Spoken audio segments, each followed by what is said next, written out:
ladies, and I would normally say gentlemen, but we don't have any gentlemen on today, but that's okay. Today we are talking about appraisals, and I happen to have the one appraiser that I knew would do just about anything for me. I do have my dad, Vance Corrington, on the line. Now, Vance is an appraiser with like 20 years experience. How long have you been doing this? Close. Close to 19. 17 years. And I love talking to him about it because we get to have some very candid conversations. And meanwhile, he's not a licensed appraiser in Texas. For the most part, 99% of this is going to kind of cross state lines. So he definitely runs into some unique problems up there because he lives in Minnesota, the land of 10,000 lakes. I feel like every other house he tells me about is on a lake. And we don't really have that problem here. We're the land of 10 lakes. So we don't have that problem as much. But there are some just universal truths that I do want to talk about and at least let you guys know what's going on with this. So we talked in previous videos about how to run a CMA, how to kind of get a good valuation of a house. And that's always considered a broker's opinion or your opinion of what the value of the house is. And I kind of talked about the general concept of basically finding how much the houses similar to that in the neighborhood are selling at a price per square foot. If you've got a 3-2, you want to find other 3-2s that have sold in the past 6 months that look similar to the house. If it's updated, use an updated house. Sometimes it's trickier. And guys, ultimately, that is not an appraisal. That is literally your opinion, and your opinion doesn't mean squat to a bank. So if you overprice a house and you sell it for that price, if anybody's trying to get financing, they're going to have to order an appraisal. And the appraiser is going to come in and he's going to put, or she's going to put their value on the property, what they think. And they're trained to do this. There is a quite extensive training mentorship process that they have to go through to learn how to do all of this and put an effective value on a property, because ultimately the banks need that. And I've had a lot of interesting interactions with appraisers lately. That's why I've been talking to my dad so much about it. And I said, you know what, guys, I think y'all need to learn a little bit about what we talk about. So the first thing I want to point out is the difference between, we were talking before we started recording, between an assessment and an appraisal. An assessment is what the county puts on the value of the house on. Every year they reassess your property. They can drive by the property. They can look at aerial photos of a property. They can look at the, anything like that. And then they also try to take into account the sales of properties around them. And they're going to make their best educated guess. And the weird thing is every single solitary educated guess I've ever heard from a county means the value goes up every time, because that's how they tax you. That's how they're going to get their taxes. They're going to say, well, we think your house is worth this much and you owe us this much in taxes. So if you own your house, every single year, you probably get something in here going, we noticed that the value of your house went up. You owe us more tax money every single year. And you can contest it, but that's a whole nother video. When you're selling a house, like I said earlier, there are professionals called appraisers that will come in and appraise your house. They are hired by the banks or whomever wants the appraisal. Now, does it have to be hired by a bank? No. If you don't have any clue how much a house is worth, you can call an appraiser and pay them to come give you a valuation on the house. So, and I know I'm getting a little long-winded. Don't worry, Vance, we're going to get you in here in a second. But I was telling this funny story to my dad earlier, that I had a friend of mine whose father was trying to sell their house. Super nice house in Hill Country Village, which if you don't know the area, you need to check it out. Just drive through it one time. And he was trying to sell his house for $2.6 million. And it had been on the market for 9 months and they had not had a single showing. So my friend called me and he goes, my dad's furious. Can you please tell me why he's not selling his house? So I go look at the listing. Pictures look good, all the descriptions, the kind of general stuff. I was like, that looks good. But it seemed like the value seemed high. And so I ran through and did a CMA, and I came up with, like, stretching it, $1.8 million. He had it on the market for 2.6. So I called him and I sat down with my friend's dad and I said, hey, where did you get that valuation from? What's going on? He goes, oh, the realtor said this, that. I said, okay. I said, me looking at it as a realtor, I don't see why it would ever get over 1.8. And I feel like 1.8 is pushing it. And he's like, what do I do? What do I do? I said, call an appraiser, you spend the $300-400, and you have them come out and give you an actual valuation. Those guys are way better than I am. Again, it's 6 acres. It was like a 10,000 square foot home. It was a big old place, volleyball court. It's kind of hard to do that for me. I said, I'd spend the money. And he spent the money, and the appraiser came back and said it was worth $1.6 million. So the realtor's opinion versus the appraiser opinion was literally $1 million difference. And so that's kind of important, guys. That's why he wasn't getting any showings. He had it listed way too high. Nobody wanted it. Game on, right? Nobody, they were just driving by it. Had horrible curb appeal, the whole bit. So to get things started, Vance, will you tell us a little bit about what it takes to become an appraiser? Well, you have to find somebody that's at least certified level, which is above the lowest level, which is single family residential certified. But so somebody that's certified, and somebody that's certified can appraise homes over $1 million. So there's a cutoff on a real residential property appraisal at $1 million, and then there's others that are allowed to go over $1 million. You have to have somebody that's certified to train you in. You have to have 2,500 hours underneath that person, and I think it's about right now about 16 classes that you have to take and pass to get your appraisal license. So if you're working 8 hours a day, you almost have to work a full year in that mentorship position. That is correct. Yeah. Yeah, and then you got to go take your classes and get going. So that's 8 hours a day, guys. So they spend a lot of time figuring this out because there's so many variables that go into this. And so I'm going to warn you now, it's frustrating talking to an appraiser because there's so many variables that go into it.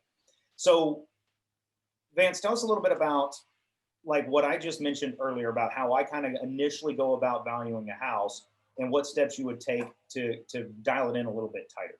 Like I was saying, I look at comps that have sold in that neighborhood, if at all possible, within the last 6 months, and I kind of take an average per square foot.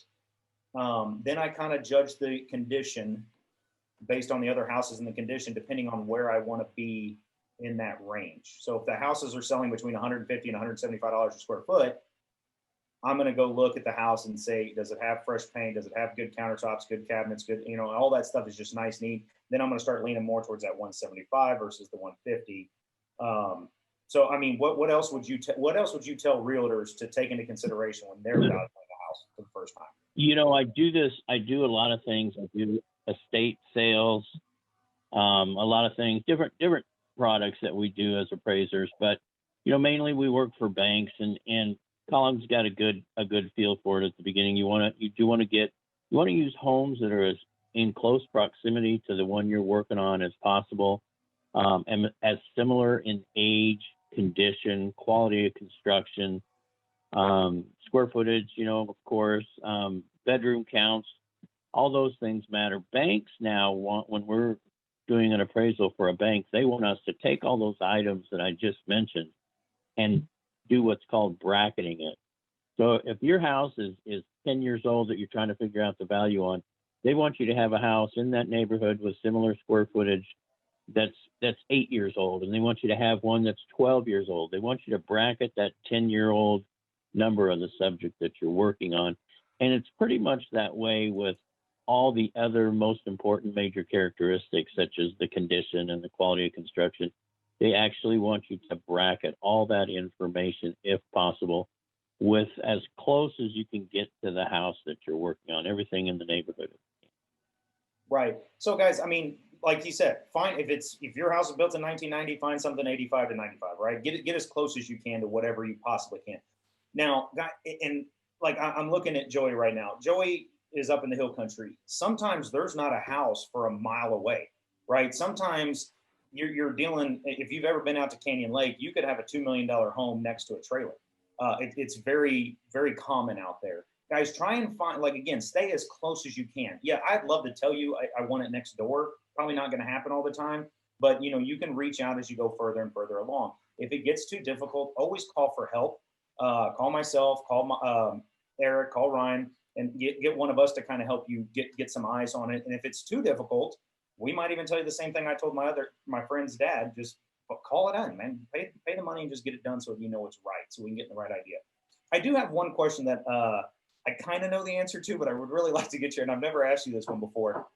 If we have to use houses that have sold in the past 6 months, how in the hell do property values go up? If I'm constantly looking in the rear view and comparing to the rear, how can I ever increase the value of a property if just the natural? By the way, guys, I said earlier I've got some people working on doing some flooring, so there's lots of banging around here. Just bear with me. But how do values go up? How does that happen? So you're talking about assessed or appraised? Appraised, like how do I? Yeah, how does the value of my house has gone up, in my opinion, because the houses around me have started selling for more. But how did that house sell for more if they had to look backwards 6 months?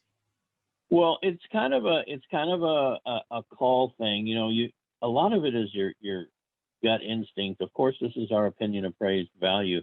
And we all know, depending on what's going on in the economy, that the market is rising. We see people paying more and more money for houses. But you're right, we're looking back 6 months, and 6 months ago, the same house wouldn't have sold for what it is selling for now.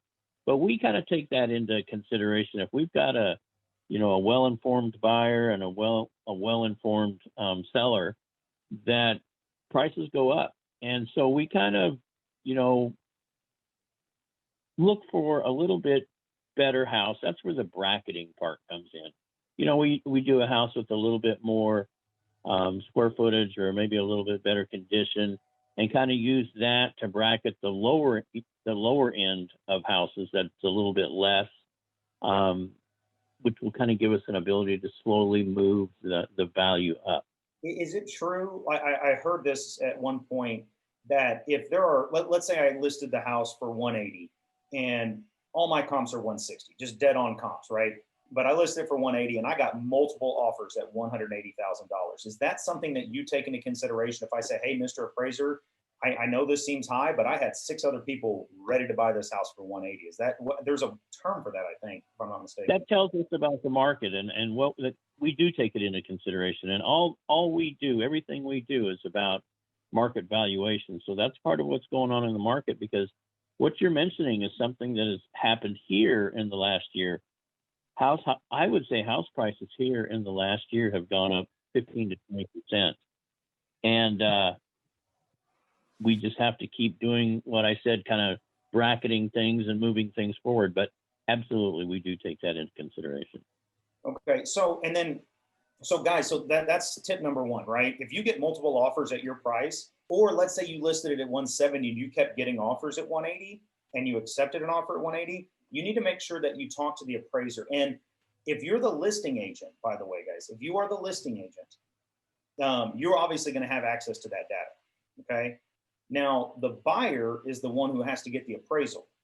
It's okay to talk to that listing agent and say, hey, you got multiple offers? You told me that. Can you share with me some of that data, or can you get them in touch with the appraiser? Appraisers, they tend to be, and sorry, Dad, I'm going to say, they tend to be a little standoffish. They don't really like your input, but they'll accept your input. So I've learned in my experience, it's so much better to give them input before they appraise the house. So if you've got comps you want them to consider, put them in, email them and tell them why you want them to consider those comps. If you got multiple offer situation, tell them, hey, these were the offers that I got, 180, 180, 186, 182, and say that we settled on 180, but I had some offers higher than that. Let them know all that stuff ahead of time. And Vance, would you agree with me on that? Absolutely. Yep. We are standoffish, and the reason we're standoffish is because we got a lot of homeowners that are out there using their houses as banks and are trying to do everything to push, cajole, threaten, block your way out the door, whatever the case may be, to try and talk you into getting that value up higher. So we do kind of stay away from a lot of the refinance people and stuff like that, and it kind of bleeds over into the sales people too. But that is correct. We do like to have additional information if it's available. A fine example would be Colin had spent a lot of money on a house rehabbing it, and he was worried that the appraiser wouldn't be able to tell everything that he had done, such as subflooring, other stuff like that. And I told him, make a list and tell him everything you did and put the cost associated with it. We need more information all the time so we can do our job better. Speaking of costs associated with it, there's 3 ways, correct, to appraise a property? That is correct. The income approach, the sales comparison approach, and the cost approach. So Generally, give us a everything. Yeah, everything is pretty much run by the sales comparison approach in general. Depends on, sometimes a new construction house, you're better going in from the cost approach, which is the cost to build the structure, within the last 6 months. Income approach is something that banks rely heavily upon. As a matter of fact, it's more than the sales comparison approach on income producing properties such as duplexes, triplexes, you know, apartment buildings, et cetera. So that income, the money that's actually being generated after all the costs have been subtracted out, is very important to banks on income producing property. So, guys, so in our typical realm, we don't have a lot of commercial people here. So the income will be on commercial, right? It may only cost you Right. $100,000 to build that building, but if you're renting it out to Costco and they're paying you, $12,000 a month in rent, that changes the value of that building drastically. Um, Right. and then also, guys, but in our world, duplex, triplexes, you can be able to sell those on the 1 to 4, right? You can sell it to a quadplex Correct. on the 1 to 4. So that's actually going to change the appraised value. So if you're selling one of those, you're going to need to get that information. How much are you renting out each one for? How much are the typical electric bills? All that kind of stuff, because you're going to need to run the income. But for most single family detached, it's going to be the cost comparison. You can sell it on the 1 to 4 family forms, but when we do an appraisal for an income producing property, we have to use a form called a 1025, which is a very long form, and we have to show the banker in there what the income is, what the cost of the building is, and show the difference between the two, so that the people are showing a profit or they're not showing a profit, because that's going to make a big difference to the bank on whether or not they give them the loan. If there's no money to be made, they're pretty much going to shut it down. Right. Next thing is, I wanted to also talk about the different kind of appraisals. So, guys, whenever you fill out that third party financing addendum, you're going to tell the bank, you're going to tell everybody involved in this transaction that you're trying to get an FHA loan or a VA loan or a conventional loan, right? Those are the big three. Each one of those have different appraisers that they're used. Now, Vance, you don't do FHA or VA, do you? I do not. No, you got to be independently certified with a different set of rules for those, but I do know quite a bit about them. At least FHA I do, which is, of course, through the Federal Housing Association. They have stricter guidelines on the condition of houses and the quality of construction of houses than just a conventional type loan. There's things such as paint has to be perfect generally. There's real strict Like things, rules, rules, real strict rules in a lot of ways. The ones I know is you got to have HVAC, right? No, well, you have to have heating and cooling in the house. You can't just have window unit air conditioning. If they're window units, they have to heat and cool, which a lot of people don't have those. You can't have chipping paint. Railings are a big deal for them. If it's more than 3 steps, you got to have railings. There's just a whole lot of things. Broken windows, things like that, guys. So those are some of the things to look for. So if you remember, when you're listing a property, if you walk through there and let's just say the house is just trash for simplicity, right? There walls, there's holes in the wall, the windows are broken, whatever. You can't put in the MLS that one is available for FHA financing, because FHA will never approve it, right? And VA and FHA, they're both pretty similar. If you have any questions on that, again, reach out to somebody or call an appraiser and ask. Hey, is this a contingent thing? Because there's so many things, guys. I can't even give you a list of them right now that are in there. As an example, that house that we were talking about earlier, I was furious because I was so worried about hitting that appraisal. I was like, oh my God, I got to hit this appraisal, because it was a flip of mine and I was making next to no money on it. So if I missed the appraisal, I was going to lose money. And that happens in real estate world, whatever. And I was so mad because he went in there and I gave him the list of everything I had done. I gave him the comps I wanted him to consider, and I'm like, hey, look, Seguin's growing. Here's their stats right now because it was in Seguin, from the Chamber of Commerce. Like, here's how much business is coming in, blah, blah, blah, blah, blah. And so he walked in. He was like, yeah, makes the number. I was so nervous about the number. He goes, yeah, you got the number, but since this is FHA and you've got some stairs on the outside, I noticed you built some wooden staircases. FHA requires a 3 foot by 3 foot landing at the top of these staircases if there's a door. I'm like, you've got to be kidding me. So I had to go out there, rip out the stairs, and build new stairs to meet the FHA guidelines. And that was what they call a lender required improvement. Like I had to do that before they'll lend. And sometimes, guys, they will value the property and they'll send you the appraisal saying, hey, look, you're good to go if you fix X, Y, and Z. And, then you start negotiating again, right? Hey, look, you're going to fix it. I'm going to fix it, whatever it is. You got to figure that out. Anything else you want to share about those kinds before I start getting into my next little soiree here? Dad, you got anything else? No, just other than the advice to try to avoid FHA. Well, guys, everybody likes FHA. Why? Because it's 3.5% down, right? People that don't have a lot of cash, they avoid. That's where they want to go. If they're a VA, it's 0% down. They're going to want to go that way. And guess what? You just tightened everything up. Next thing I want to do, guys, is I wanted to share with you my screen so you can see one of these. Can y'all see the Universal Residential Appraisal Report? Can everybody see that? I can. Yep. Cool. So, guys, just because this stuff is actually, I can't just pull anybody's appraisal, and you cannot share appraisals with anybody because it is, it's protected information, right? So I might be showing you something I shouldn't on my house, but whatever. So the one I know I could get away with is showing you the appraisal on my house. This appraisal was done in 2017, and I refinanced my house because when I bought my house, I had PMI on it, and PMI and MIP don't go away. They will stay on your house forever. So after I was here for a few years, my value had gone up. I'd done some improvements. I refinanced and got the PMI off my house. And that's the purpose of this particular thing, appraisal. But you get a universal residential appraisal form. And this is what I was talking about. That's pretty much the same no matter where you go. So you have the information about the house, the things that you want to check. So here's why I wanted to get them on here. And here's what I wanted you to look at. And this is what I really want to talk about. Let's say you're going to sell your house for $180,000 and the appraiser comes back and says, sorry, your house is worth 170. Your client just lost out on 10 grand. They're furious. Wait a minute, time out.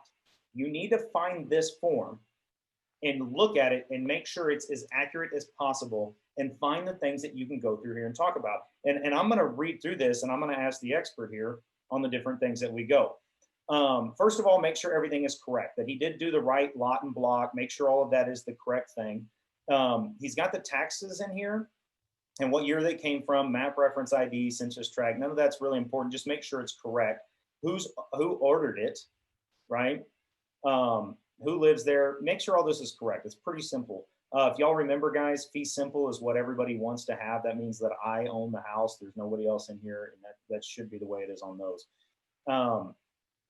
As we go down, did he analyze the contract? That's very important. If he did not look at the value that y'all agreed upon and just pulled this number out, I would send it back to him. I would say, look, no. You gave me that valuation. You didn't even look at the contract. And here's why. Well, we're required to look at the contract. If that part is filled out on a sale, not filled out, that's because somebody didn't provide the purchase agreement to us. Is it required on a refinance? No, because there is no contract. There we go. Got it. So if your friends call you for help, there you go. Next one, neighborhood. So make sure, again, all this stuff is correct. Now, what I find interesting in here is they said that this house is suburban. Let me ask you a quick question. Man, if they put the wrong one in here, how much does that affect the value? Because I consider my house more urban than suburban. Well, yeah, it does not affect the value at all. I would call your house urban personally. Yeah, me too. He might call it suburban. It's kind of an individual appraiser call. He may feel that urban has to be downtown or whatever. But okay. And what does built up mean? Is that the amount of the area around me that is built? That is correct. Is there a bunch of empty lots that aren't being built on yet, or they've been sitting vacant for a while because that part of the city isn't really growing? That is exactly what that is. How built up it is in the area. Yeah, I think that's incorrect too because there's no vacant lots in my neighborhood. Right. Growth, obviously, there's going to be stable because my house was built in 80. Property values, you say, are stable, which I probably could have argued with, right? There is a Yep. shortage. The market time, guys, that's a big one. Market time. That to me does affect value pretty drastically. Would you agree, Vance? It on that part of the report, it's just indicative of the overall health of the market. It's not really going to have anything to do with the value of your specific house. We're just trying to get the person that looks at this a feel of what's going on in the general market in your part of town. That's all we're really doing there. That's not really anything that they're going to take off points with. Okay, what is one unit housing? One unit housing is so houses. I'm looking at this one. He's saying there are houses on the low end in the neighborhood that he's considering yours to be in that sells for $100,000. That's $100,000. The other is 2.3 million. So he's saying there's a huge dichotomy of value there, and I find that hard to believe. So yeah, that's ridiculous. Yeah, that is ridiculous. He's saying this is zero on the age and the 65, that there's houses that are still being built there, and the maximum age is 65 years old, but predominant age is 35 years old. I don't think there's any new houses being built in your area. No, not at all. Present land usage, is this just, I'm guessing, the general area? That makes kind of sense. Neighborhood boundaries, neighborhood description, dimensions. I'm assuming this is the dimensions of my lot. It is, yeah. Minimally rectangular, right? Zoning, legal, right? This is all pretty straightforward stuff here. The FEMA map, guys, the FEMA map, and I showed you all that in another video. You can actually go to FEMA and make sure that it's not in a flood zone. That's what the FEMA thing is all about. If somebody wants to reference this property against the FEMA map, that's what you type in, and it shows exactly where it is on the flood zone. Am I right on that? That is correct. Yep. Okay, cool. General description, guys, just make sure there's the drop stairs we were talking about for the, oh no, those are the attic ones, right? Right. Just going through, guys, and making sure all this stuff is correct. Just making sure all this is correct. That's the self-explanatory. Yeah, it's is there a fireplace in there? Blah blah blah. Does it have a dishwasher? You want to make sure all that's correct. But yeah, that's just boilerplate stuff. We actually have a form generally when we walk into a house where we check stuff off, just like is on here. So dude, usually we can be. This one's funny to me right here. Because this was a refinance. I just wanted to hit a value. When I got the value back, I didn't care. Whatever. I didn't even read this thoroughly now that I'm looking at it. It says, so this one right here is what we were talking about the other day when with my flip, was the condition of the property. He put it as C3, which they grade them. Is it how many is it? 7 of them, 8 of them? How many grades are there? 5. There's just 5 or 6, I think. Maybe, yeah. 6 is where you can't even use it. But did he put the explanation of all the conditions later on down in the report? I always put the explanation of the conditions and the quality of construction in the report. Yeah, I don't know if he did or not. We haven't gotten that far. No, but no, I don't. One of the things he did say to me, guys, if you're marketing a house that's been significantly updated, you can push this up. Like that one I redid, guys, I rebuilt that thing pretty much from the ground up. So C1 is new construction. C2 is like a major rehab. C3 means it's in good shape.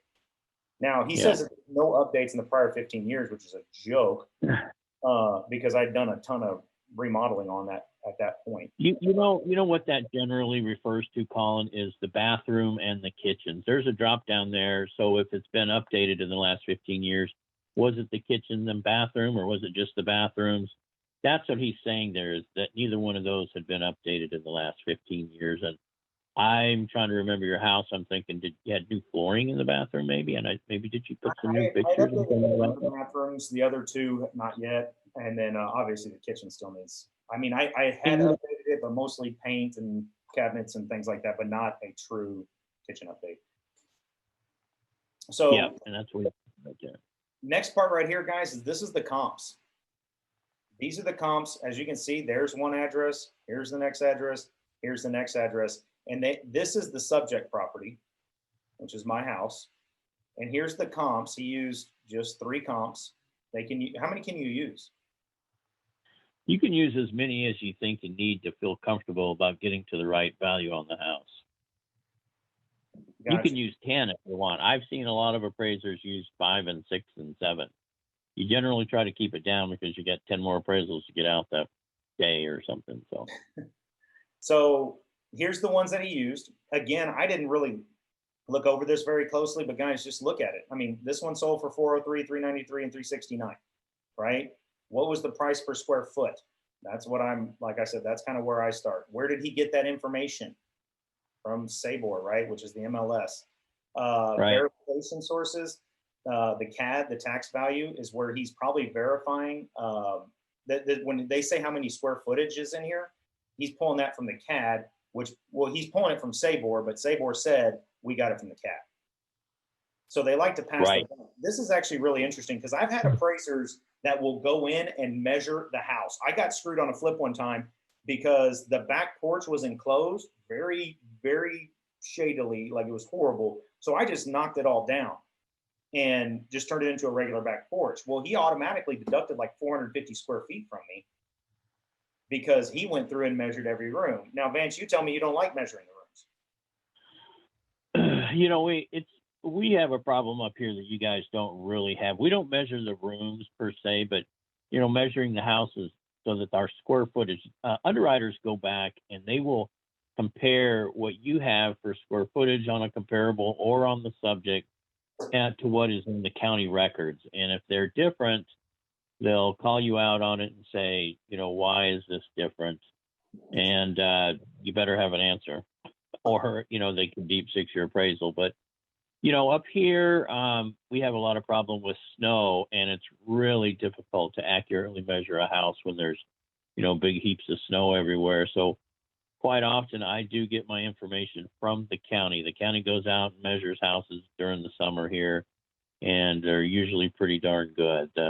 Most counties here keep up with it really well. One thing I know this is a question that Colin probably has or somebody would have in the back of their mind. Let's say that after they came out there, the assessor and measured your house, you had a 400 square foot addition put on the house. That can be a problem if you completely rely upon that. So you want to be sure and ask the homeowner if he's done anything since the last assessing. And was it quite often, go ahead. And was it permitted? I've had people that had houses, guys, especially in San Antonio. And that's another way.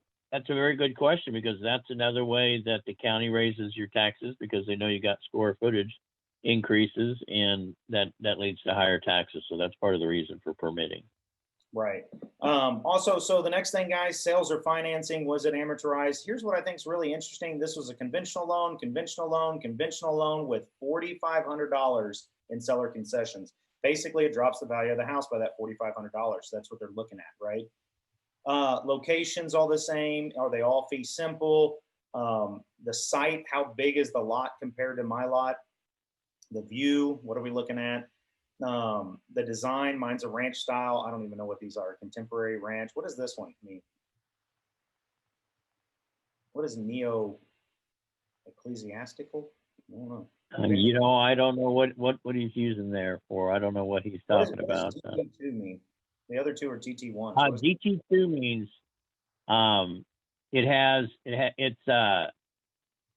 it's designed. It's got an attachment to it. So is that possible on this, that he used this as or he might have hit the wrong drop down? It's like for a townhome or something like that. Is it possible you would use a townhome? I would never do that. I only compare townhomes to townhomes. I'm thinking he might have a typo there. Doesn't matter. I made value. I got it. It means it's a 2-story. D2 is 2 is 2-story.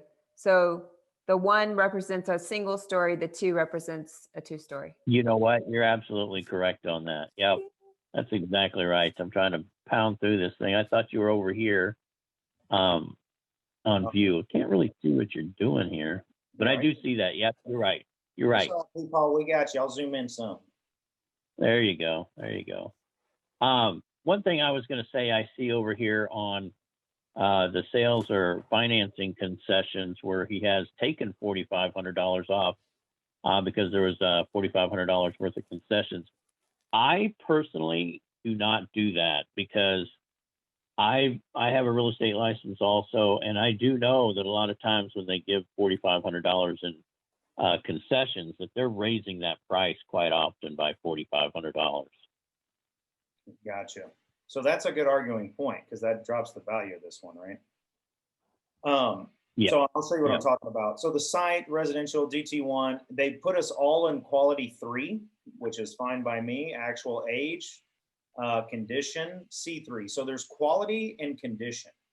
Do you want to define the two of those, quality and condition? Well, quality of construction is how it was built. Something we look at here is what kind of windows do they have? Are they cheapo windows or are they custom built windows from better manufacturer? Here, a big deal is 4-inch or 6-inch walls. You know, everything that's been built in the last 20 years is pretty much 6-inch walls. But if we're appraising a house that was 40 years old, it's probably got 4-inch walls. So we kind of changed the quality of construction on that. Here, he's got everything so close in age that, and probably so close in proximity. Go up. I didn't see where his mapping said that. Can you go to the top? How close is everything together?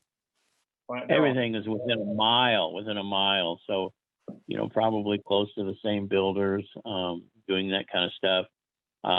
Quality construction is just what it says. You know, how good is it? How good has it been done? Another key word they use is fenestration on that. You know, what kind of bells and whistles do they have? What kind of fancy things they've done to the exterior to make it look better, like shutters or something like that. That can be called exterior fenestration. Condition. That's really important. Let's see if I can find an appraisal I've got here. I can give a little better description of condition. You know, a C1 is just like Colin said, it's brand new construction. C2 is everything's been improved. There's no deferred maintenance, little or no physical depreciation on it, and requires no repairs. So I would say something like a house that's within 5 years old can often be a C2. C1, nobody has lived in it beforehand. That's another thing for C1. You know, it's got to be new construction. C3, the improvements are well maintained, limited physical depreciation due to normal wear and tear. Some components, some of the major building components have been updated or recently rehabbed. C4, you're starting to get into where there's deferred maintenance, physical deterioration, but the dwelling has been maintained. So peeling paint would be a C4, you know, worn out carpet would be a C4. C5, you're getting into very, you know, obvious deferred maintenance. There's some significant repairs that are needed. Building components need repairs, rehab, or updating. And then C6, it's substantial damage and you may not be able to live in the house, or maybe some structural integrity problems coming into that. I would imagine down there, even something like bad termite damage would be something that would go there. So C5, this is something I was going to tell you though, something that I found out recently about a C5. If somebody's like a new home buyer and they're going to buy a house and the appraiser comes in and classifies it as a C5, they can go from asking 5% down on the house to 20% down because of the condition of the house. Something that I just recently witnessed happening. So something to keep in mind. You always want to hope to stay away from it. Come back and say, yeah, it's worth that, but you got to put more down. Right. The bank is the one that said you got to put more down. So the next part, guys, this is kind of what, this is very similar to when we input our CMAs, this next line right here. So above grade, right, what's above, right, room count, gross living area. My house is 2,500 square feet. These other ones, they're showing what the square footage is, how many total rooms I have, 7, 4 bedrooms, 2.5 bath. This one has a 4-3, this one's a 3-2, this one's a 3-2. So as you can see here, this has got a 4-3. They subtracted $1,500 off the price of this house because it has an extra bedroom, or a full bathroom versus a half, like I do. Okay. Now, guys, I know it seems weird that they're subtracting it, but they're trying to get it down to comparable to mine. So this one right here is a 3-2. They added $1,500, which I think is crap because they took $1,500 away for half. I have a half, and they added $1,500, but they didn't add anything for my extra bedroom. This one right here, am I wrong on that? Well, what we're doing there, well, what I do, how I do it is I keep track of the bedroom and the bath count. I don't really pay attention to the total number of rooms. You know, I make adjustments for bedrooms at $1,000 a bedroom. And remember, guys, all these costs are fractional in value. We're trying to keep that bottom line, the adjustment, as low as possible. Because the higher those adjustments down at the bottom, the adjusted sales price of comparables, the higher those net and gross adjustments are, it puts up flags for banks. And so we try to keep it down. So I do $1,000 per bedroom, and I do $2,000 per bathroom. And I don't really even consider that first number the total number, because there could be a miscellaneous room that somebody's calling a room and somebody's not calling it a room. So. Gotcha. And as you can see, he made adjustments for the square foot price as well. So he added $12,000 to the price here because I'm so much big. My house is 300 square foot bigger. And he took away $7,000 here because my house is 200 square foot smaller. That's going to give you that price per square foot, what he thinks everything out here is selling for price per square foot, just by doing some simple math there. He took off $2,000 here, saying that this one had a sprinkler, but my house does have irrigation, which is kind of irritating, but whatever. Doesn't matter. We all have pools. We all have this. Net adjustment. So guys, so this is the adjusted price of all of those houses, very similar to the CMA. If you were watching that CMA video, we do something very, very similar in ours. It's obviously not as detailed, but you know what I'm talking about if you were there for that training or watched that video. So as you can see, 392, 393, 378. So basically my house is worth somewhere between 380 and 390, according to what he was saying. Everybody tracking with that? Yeah. Cool. Now we're going through here. Subject property. Was there any previous sales? I originally bought it for 340. But as you can see, the value went up pretty quickly. So I like that one. Here's the original deed. None of that really bothers me. But guys, really check this. Make sure this makes sense to you. Because as you can see, I'm looking at this right now. He took $2,000 off this one because it had a sprinkler and the other didn't. But guys, I do have a sprinkler system. You can point that out to him. I can't believe I've spent $2,000 replacing heads. That's ridiculous. Whatever. Still going forward. There's the original deed. I bought it from Merle Palunsky. And my indicated value, guys, it's a small, tiny little line right in the middle. What is the number? I wish they would like bold it down here somewhere, but nope. Small little line. $378,000 is what they're saying my house is worth. Okay, 3 years ago.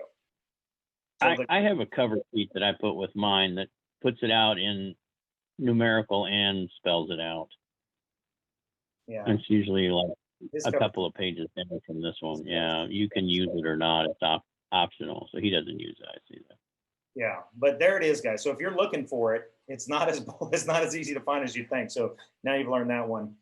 Appraisals made as is, guys. This is the next thing you need to check. As is, or subject to completion of plans, or is the following repairs and alterations need to be made. This is what a bank's looking at right here, guys. He might come out completion per plans, guys, if it's a new build, right? They might appraise it a little bit early. That's what those mean. And there's that number again. Marketing period of 15 to 45 days. And then opinion of my lot. He's saying my lot's worth $68,000. By the way, this would be really helpful too. By the way, if so, I This got my house is refinanced. If somebody comes to you and they refinance their house and it said something, but the tax assessor comes in and says your house is worth 425, I'm going to cram this right down the tax assessor's throat. No, it's not, and I'm going to lower my taxes. Helpful for that kind of stuff. sometimes that doesn't work, but sometimes it does.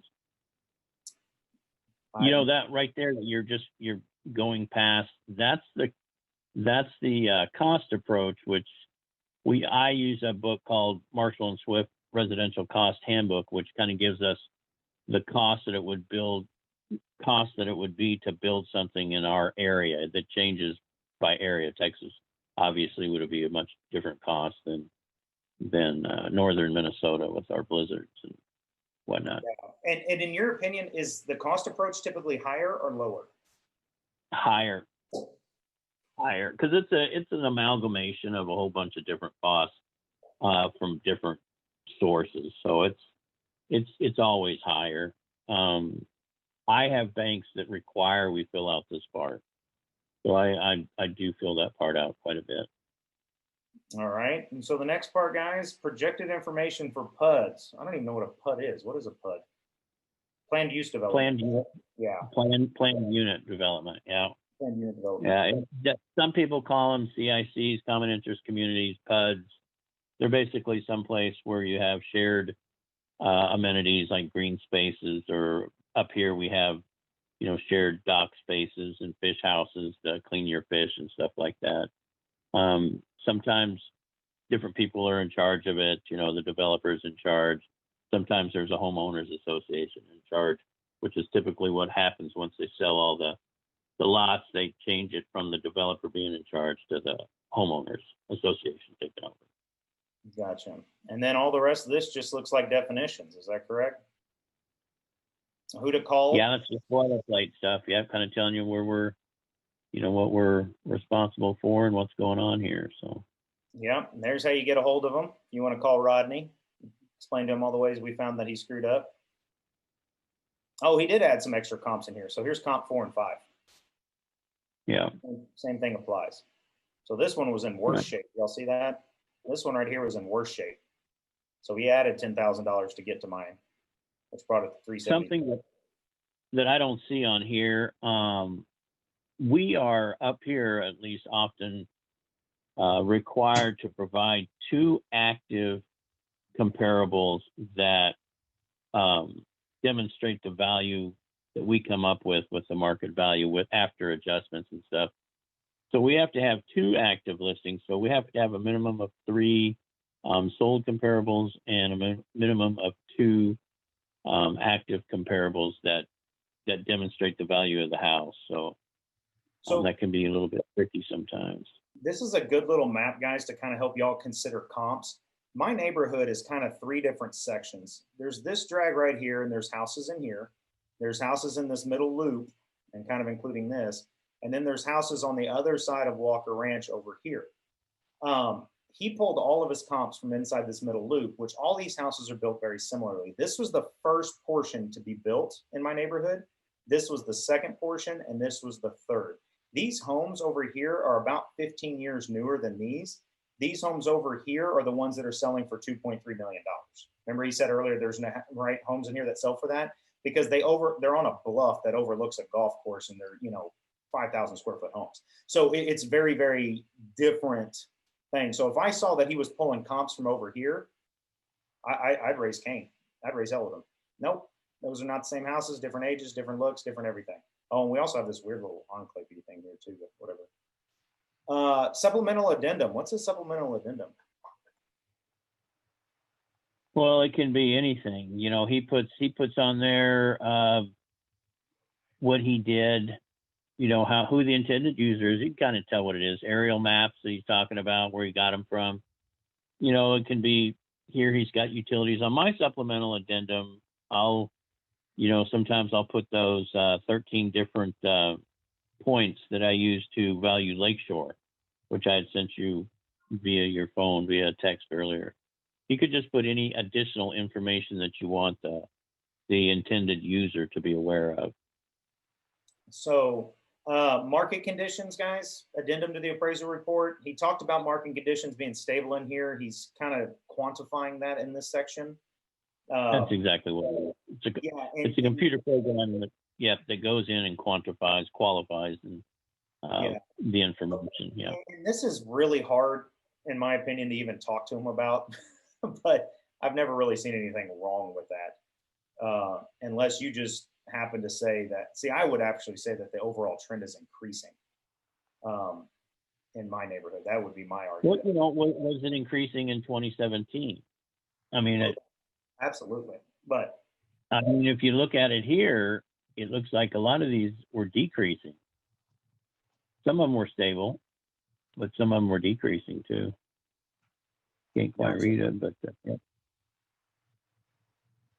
That form right there, that we call it the MC, is a holdover from the Obama administration when the houses were going into foreclosure rapidly. They added this form for us to help the banks understand what's going on in the local market. So. Gotcha. Market area trend, how many houses are sold in that period of time, median sales prices. Again, he's more doing that. Pictures of the house, picture of my street. That's weird. This is all for the bank, guys. They want to see what's going on. See, since then I've paved all this. I've done a lot of extra improvements, but they just want to see what's going on through the house. So that's for the bank. They want to know if they think that it's been done, if it's well. They want to be able to see it. Where does he get? There's a sketch that we do. There's a sketch program. Oh, there is? Okay. So there's a sketch program in the software, and he either measured your house or got this information from the county. I don't have a diving board. And then when he's there, he draws where the rooms are and stuff like that. Gotcha. So, well, Colin, I have to cut this short. I got to. That's it. We're done. Get you an appraisal. Yep, I got an appraisal at noon. So I hope it went well, guys. Other than me forgetting that was a 2-story, I hope you got a little information out of this. That DT2, I was thinking attached. No, wait. But hope you got some information. If you got any other questions that I wasn't clear on, you can certainly have Colin relay that to me. Thanks for giving me your time today, guys. Gotcha. So, guys, any questions, comments, concerns that I might be able to answer? I know he's got a lot of work to do. He was telling me that earlier. What's an average cost of an appraisal if you were to have one come out prior to? In my opinion, around $400. Okay. Up here, it's 500 to 550 bucks up here. Yeah, but he lives in a town of 13,000 people, and he spends half his life driving. So it's nothing. He'll call me and he's like, "Oh, I got a 2-hour drive to go do this appraisal." You're damn right. I charge you an extra $100 for that. You know what I mean? 2 hours there and 2 hours back. I mean, and then also he lives basically in Canada. He lives in northern Minnesota, so he's got to do a 2-hour drive through 6 feet of snow. So you down here. It's not that bad, and I generally keep everything within an hour radius. So I'll go an hour away and an hour back. That's something else, is our comparables are nothing in close proximity like you guys have down there. Everything here is generally at least, unless we're doing a small house in the town of Bemidji, and of course it's only 13,000, we are traveling, for comparables at least, 10 miles. So you try to keep it in the general area, but like Colin was saying, I do a lot of lakeshore houses. So you want to try and find similar type of lake. We have 100,000 acre lakes up here, and we have 500 acre lakes. So you want to try and use the same type of, lake that you're comparing the subject to. And there's just a lot of variables in that, and it's nothing for lakeshore values up here to be higher than the cost of the value of the house on it. There are some lake lots up here that sell for $500,000, and they got a $250,000 house on them. So there's just a lot of variables there. Yeah, and plus supply and demand, right? They're doing a lot of appraisals right now. There's not a lot of appraisers. in Bemidji, Minnesota. So I always joke with them all the time. I was like, I think you could charge $1,000 appraisal if you wanted to. But supply and demand. Any other? Yeah, I wouldn't be so busy if I was charging 1,000. You wouldn't have to work so hard. All right. Any other questions, guys? I think I'm okay. Thank you so much for your Yeah, I time. think it's good. Thank you. You Thanks. guys were great. Yep. See you, Colin. All right, guys. As for y'all, it's Masters Week. I'm excited about this. I don't know if you noticed, I have my pimento cheese shirt on. If you've never been to the Masters, dude, you gotta go one time. Put it on the bucket list. That place is amazing. It's the coolest place I've ever been. Like, it is. They say it's like the best sporting event like that you can go to, and it's not a lie. It's unbelievable. I was actually supposed to be there this year, and then COVID hit, and I then was gonna say, in November. Yeah, and then November, I was so excited because the picture behind me right here is something called Amen Corner. I think this is hole number 14, if I'm not mistaken. It's par 3, and it's all of the azaleas and everything out here is blooming right when they do the Masters. It's always the first of April, and so I was really anxious. I'm so excited to go see the Masters being played because it's got to look so much different in November. So it was like the one time only, and then they said, yeah, no spectators. So I got screwed, but I'm going next year. So well, that's good. Yes. Something to look forward to. You tell me a little bit. I love it. It's a great tournament. So guys, there you go. Appraisals, pay attention, read them. Now we got somebody walking us through them that knows what they're talking about, somebody better than me. And but it's pretty self-explanatory. And plus, guys, as you sell houses, read the appraisals. It's going to make you better at doing CMAs. You're going to start to understand where they value certain things, and what is a pool worth? What is this? You just kind of dial it in as you get better and better, and you see more and more of them. So as if you're like a seller's agent, you're not 100% privy to what the appraisal comes in. As an agent, for the selling agent, can you contact the buyer's agent and ask them to say, hey, can you, just so we kind of know, can we have, is that? Well, if you're the selling agent, you should get that appraisal in. Okay. If you're the buyer's agent, you can't ask for it. But okay. I'm sorry. Yeah, I flipped it. Yeah, here's the problem. Who paid for it? Okay. So 9 times out of 10, no, excuse me. Sorry, I flipped it too. I was gonna say I'm confused. I'm like, I'm new. I'm confused. Sorry, I do that. I thought I had it right, but I don't know. So the buyer typically has to pay for the appraisal. Yes. Because the buyer's trying to qualify for financing. So when the buyer gets it back, now as the selling agent, yes, you can ask for that appraisal. Okay. They will black some things out, usually just names and weird stuff like that. But you can get it. Say, hey, can I see it? It's really important to see it if they have seller or that little clause in there that says, hey, look, you need to fix X, Y, and Z before you do it. I need to see that, and I need to be able to contact the appraiser to get clarification on that, because those things are very, very important to get clarified. Like I was selling a house, my buyer came in and they go, hey, look, you got to have a 3x3 landing. I'm like, are you kidding me? I need to see that statute, and I need to know exactly, because if I'm rebuilding the stairs and the stairs have to be 4 feet wide and the 3x, you know what I mean? There's so many variables. So I called that appraiser and I'm like, hey man, I heard this. And he goes, yeah, you're good other than that. And I said, well, what about, and I asked all my stupid questions, and he said, no, your stairs are fine. You just need this landing. Okay. So you would first contact the buyer's agent, say, hey, I need this information for whatever because of the repairs, and then you could then contact the appraiser for share it with you, but they will share the appraiser. So okay. So they may not share the report, but they'll probably share the appraiser's name. Correct. And then you can contact the appraiser, and the appraiser will talk to you.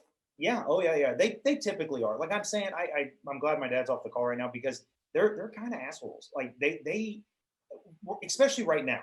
Okay, right now they're super busy. Interest rates are 2 points whatever, and everybody's refinancing their house. These guys are getting murdered, and they don't want to be questioned, just like anybody else. The busier you go, the less you want to stop and redo something, right? So try to be nice. That's always my thing, because they really can make your life a living hell, because they are the final authority. And if you don't like, and remember, that's also that appraiser's value. You can get a second appraisal, but guess who's probably going to pay for it, right? If you're just like, this guy's off his rocker, he's not listening to anything I have to say, this is insanity. You can say, I want another appraisal. But you're probably gonna have to pay for it. Just be honest. And if they're too far disparate, the bank may go, we want a third one. Right? This guy said 100,000, this guy said $200,000. That didn't fly. Right? And they may ask for a third one. So, anything else? Allison, feeling good? Yeah, no, that was good. Gotcha. Wonderful. So that's all I got, guys.